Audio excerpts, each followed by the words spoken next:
What's up, guys? Thor Diakow here with another edition of This Week on Blu-ray, DVD, and On Demand. We're starting with the sultry, sexy 50 Shades Darker.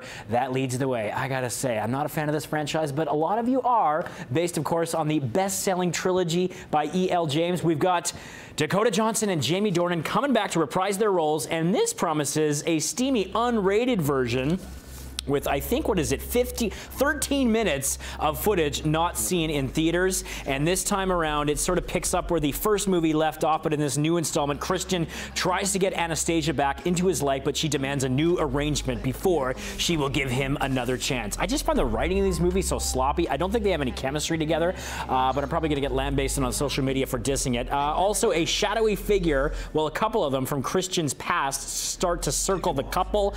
That brings us Eric Johnson and Kim Basinger. The movie also features Bella Heathcote and, of course, Marcia Gay Harden and Rita Ora reprising their roles. As I mentioned, you get the extra footage not seen in theaters, plus bonus features exclusive to the Blu-ray, A Darker Direction, New Threats, The Masquerade, and Intimate with Darker, an intense look and discussion about the intimate, sensual, and provocative world of 50 Shades Darker, including a visit to the Red Room and all kinds of new toys. There you go. Soak it up, people. Let's move right along. Okay, I have to say, the writing in this movie was totally dumb, but it was so much fun. XXX, return of Xander Cage and Vin Diesel coming back with a bang. This is actually a movie that features tons of great stunts in it, and it is a hell of a thrill ride. So a group of lethal mercenaries steal a high-tech weapon that poses a global threat, blah, blah, blah. You know the formula. So they got to call back super spy Xander Cage. He's recruited back into action and leads a team of death-defying adrenaline junkies. And joining the cast, you've got Ruby Rose, Tony Jaa, Samuel L. Jackson, Nina Dobrev from The Vampire Diaries. She was excellent in this movie. And Donnie Yen from Rogue One. I mean, he's obviously known for a lot of movies in Asia and things like that, but really into the forefront now of North American movies. His fight scenes are incredible in this film, and it is jaw-dropping, some of the spectacular choreographed sequences they do. So you've got over an hour of action-packed special features, including in-depth interviews with the all-star cast, plus a look at the incredible stunts, locations, and much, much more. Yes, it's very serviceable in the writing department, and Vin Diesel, his charisma leaves a little bit to be desired, but, I mean, look at this. This is just a taste of some of the amazing, spectacular action you're going to get. And you've got an international, diverse cast in this movie. And they just had a lot of fun with it, so I said go with it. That's my pick of the week there. All right, let's move right along. Resident Evil, the final chapter.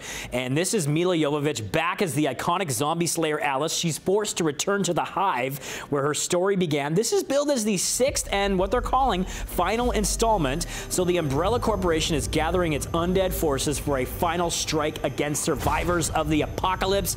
And she has to prevent the extinction of humanity. I mean, Jovovich is still incredible in this role, and she's got so much charisma and really carries the film. Other than that, it's kind of forgettable. It has a lot of the same elements, but I will say, if you've enjoyed the ride and you like the previous 5, you're probably going to like this one too, because it's got a good cast. Ali Larter, Sean Roberts, and Ian Glenn from Game of Thrones as well. And Ruby Rose is in this film as well. She's very busy these days.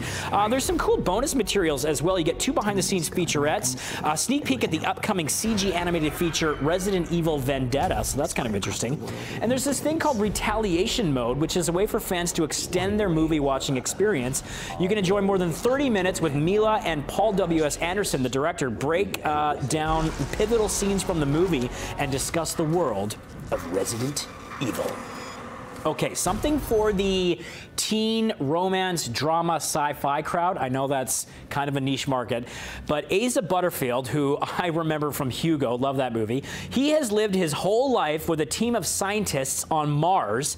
He's always longed to see Earth and find a father he's never known, and he also has met a beautiful street-smart girl named Tulsa. Britt Robertson plays her. I really like her. She was fantastic in Tomorrowland, has a ton of charisma, and they become online friends. So he's got this dream to travel to Earth, but he's never been off Mars, so Earth's gravity in the atmosphere is a little wonky for him, so it's kind of a race against time. They go on this cross-country adventure to kind of unravel the mysteries about his origin, but he's also dealing with the effects of Earth on his body, so the clock is ticking. Carla Gugino's in it as well, and Gary Oldman. Gary Oldman will take any script, no matter how lackluster it is, and give it everything. Gary Oldman steals the show in this movie. It gets totally wacky wacky by the end of it, but I have to say it did hold my attention. It is a little bit cliched and stuff, but it looks gorgeous. The production design and the visual effects of this movie are great. It's really well shot, and the actors, despite some of the cliches and the tropes, are really committed. And I think there's genuine, palpable chemistry between Robertson and Butterfield. And again, Gary Oldman, he is sensational in this movie.